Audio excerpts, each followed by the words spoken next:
क्योंकि आपसे दूर रहकर मैं सुख नहीं भोगना चाहती।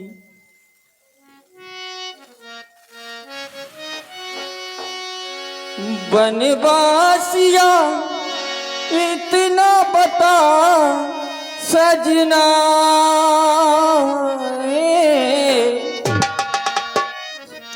स्वामी बन मैं चलूं, स्वामी बन मैं चलूं, स्वामी बन मैं चलूं, स्वामी बन मैं चलूं।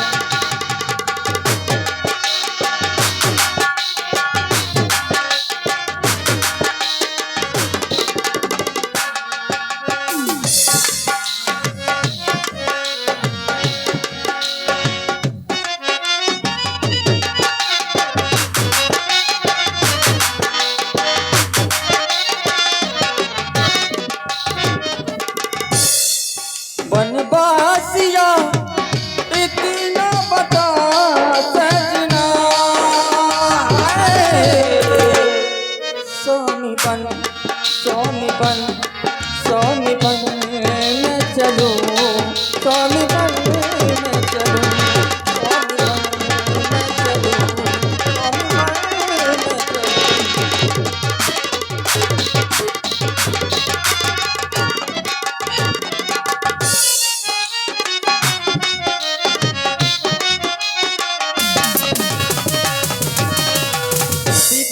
क्या सीते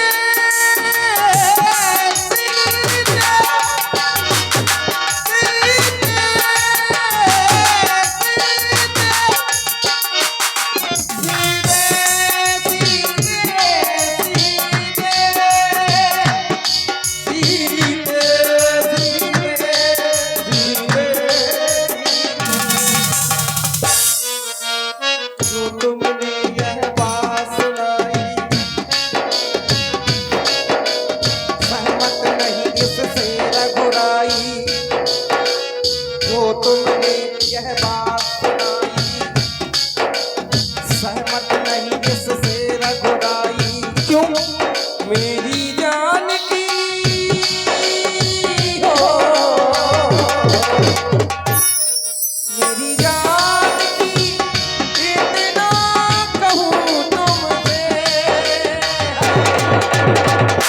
क्या सिया जिद ना करो, सिया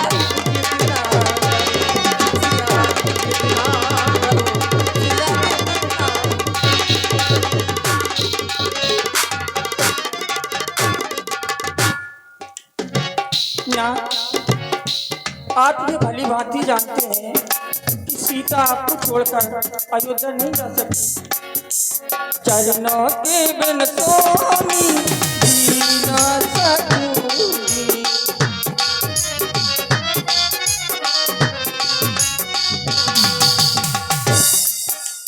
सेवा के बिन स्वामी ना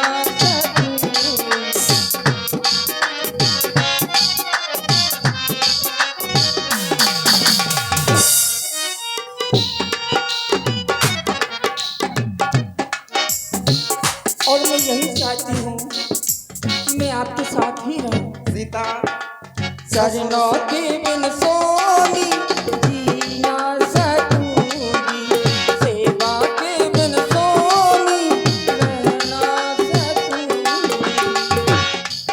बनवासिया इतना बता सजना, स्वामी बन, स्वामी बन, स्वामी बन मैं चलूं, स्वामी बन मैं चलूं, स्वामी बन मैं चलूं, स्वामी बन मैं चलूं, स्वामी बन। और बहुओं को रहना कहाँ चाहिए? क्यों? ससुर से लेकर सास तक बहुओं को रहना कहाँ चाहिए? ससुर से लेकर सास तक,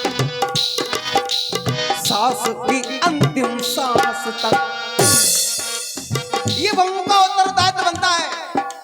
ससुर से लेकर सास तक, सांस की अंतिम सांस तक, क्या सत्य से ले विश्वास तक, उस आसरे की आस तक, सिया साथी रहो, सिया साथी रहो, सिया साथी रहो,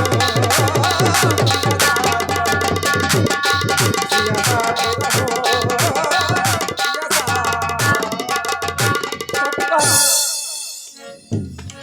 कुछ भी कह लो मेरे स्वामी, कुछ भी कह लो मेरे स्वामी, पर इतना रखना याद, मन में जाऊंगी मैं स्वामी, कर हाथ में हाथ।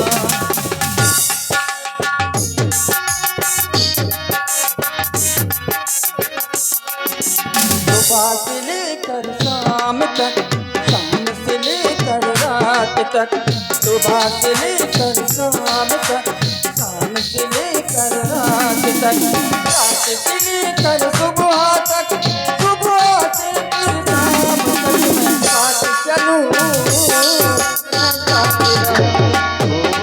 मैं साथ रहूं, मैं साथ रहूं।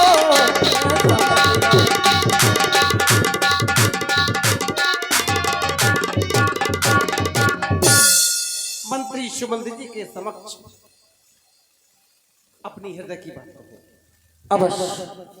हे मंत्री जी, आप मेरे पिता तुल्य हैं। सीता आपको आज्ञा नहीं दे सकती, हाँ, लेकिन आपसे विनती अवश्य करना चाहूंगी, स्वीकार लीजिए और अयोध्या की ओर लौट जाइएगा।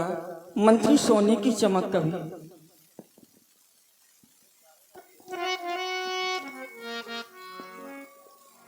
मंत्री सोने की चमक कभी सोने से अलग नहीं होती, चरणों की रेखा चरणों के धोने से अलग नहीं होती।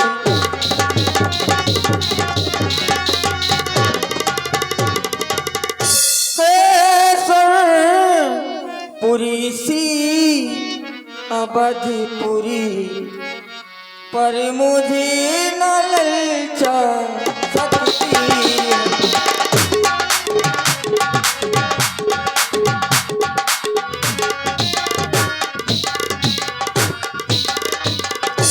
है स्वर्णपुरी सी अवधपुरी पर मुझे न ललचा सकती है, स्वर्णपुरी सी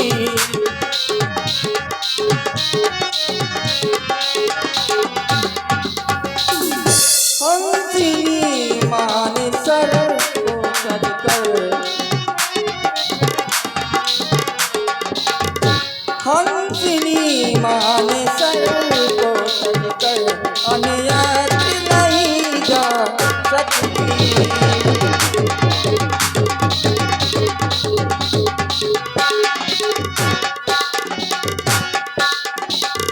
मंत्री जी, आप लौट जाएं, मैं आपके साथ नहीं जा सकती। उनका छुलखन कही कटुबानी।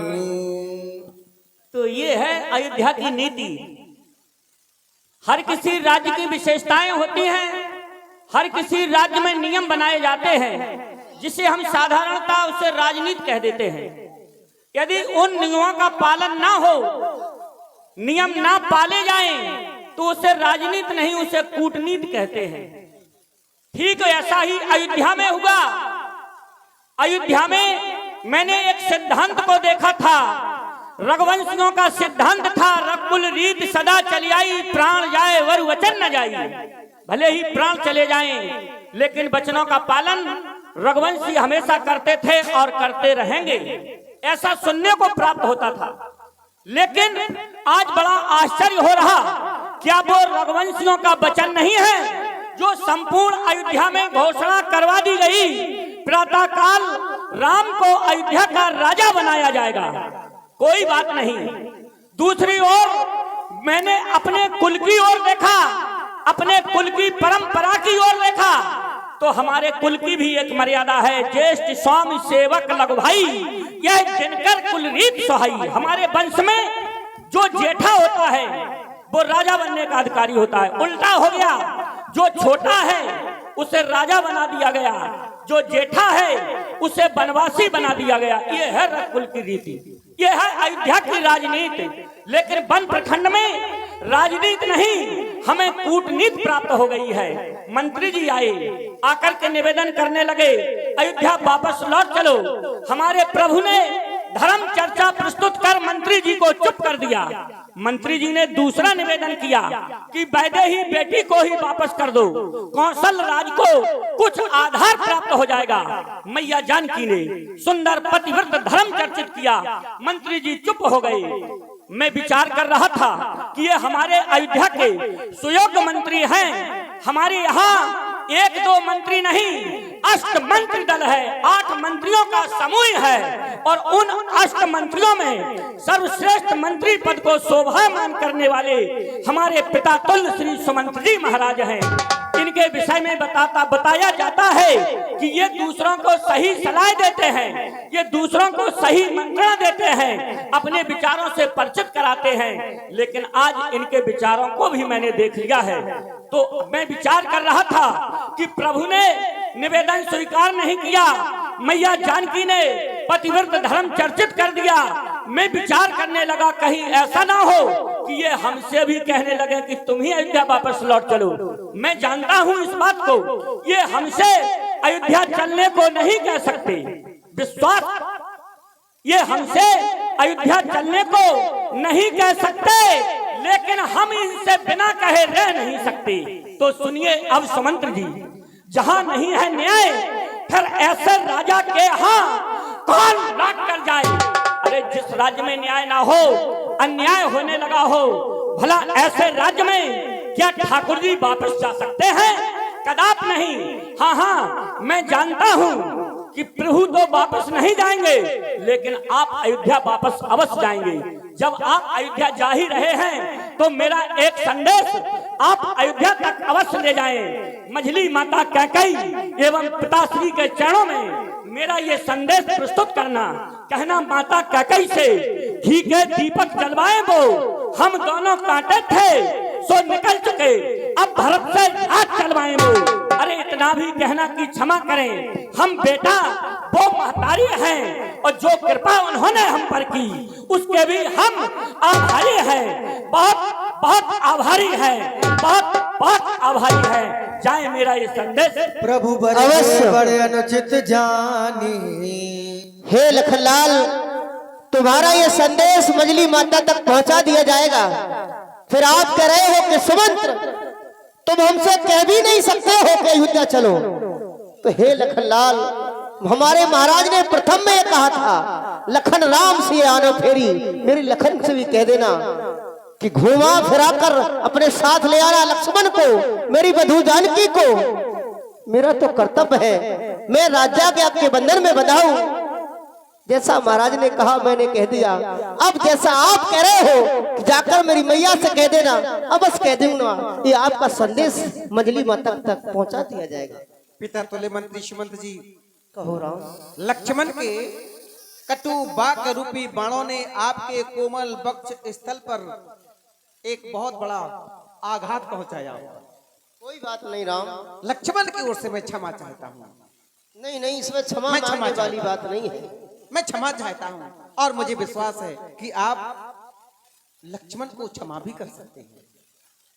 हाँ, जब आप अयोध्या पहुंच जाएं तो सबसे पहले माता कैकेयी के भवन में जाना। सबसे पहले बस मैं तो ये सोच रहा हूँ। हाँ, मेरी सौगंध है आपको, लक्ष्मण की ओर से निकला हुआ एक शब्द भी ना कहना। राम जाते जाते कोटि कोटि प्रणाम कर रहा था। जाइए, चले जाएं अयोध्या, लौट जाओ। बस राम सुमंत्र पठाए, सुरसर तीर आप तब आए। माँ गंगा के पावन तट पर तीनों प्राणी आ पहुंचे।